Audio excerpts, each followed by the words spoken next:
สวัสดีค่ะนี่ทางรถไฟถนนวิภาวดีรังสิตค่ะอันนี้ค่ะ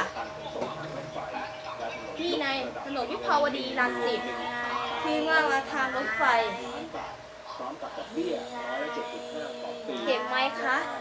เด็กๆอยากรู้ไหมคะคือว่าเห็นไหมถ้าจะมีทางรถไฟคือสถานีรถไฟค่ะคือว่าเป็นถนนวิภาวดีรังสิตค่ะรายงานมติการประชุมคณะกรรมการรถไฟกรณีพบเวลเมื่อวันที่เขาเป็นสถานีเขาเหมือน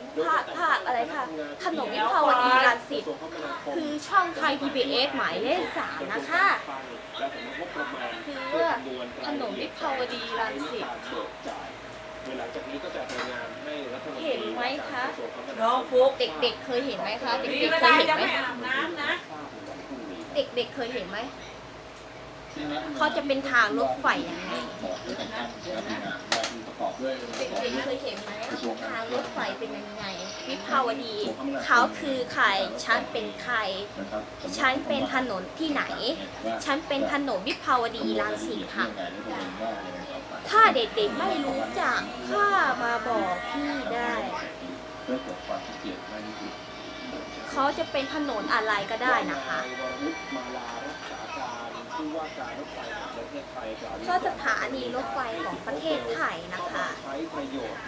เขาเป็นถนนที่ไหนเขาคือใครเขาเป็นใครเขาฉันเป็นใครฉันเป็นถนนที่ไหน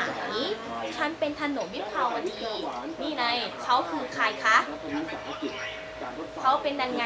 เขาเป็นได้ยังไงคะเขาเป็นไม่ได้สิคะคือว่าถนนวิภาวดีรังสิตนะคะถ้าว่าถนนวิภาวดีรังสิตถือว่าเป็นทางถนนวิภาวดีรังสิตตรงขาออกและขาเข้าและถนนทางรถไฟคือว่าสถานีรถไฟในช่องไทย PBS หมายเลข3นะคะคือว่าเขาจะเป็นช่องไทย PBS ที่ไหนวันนี้รายการใต้หลังคาฟ้าวินาวมีวันพุธอันเดียวก็จะมีวันพุธอย่างเดียวจบแล้วขอบคุณค่ะ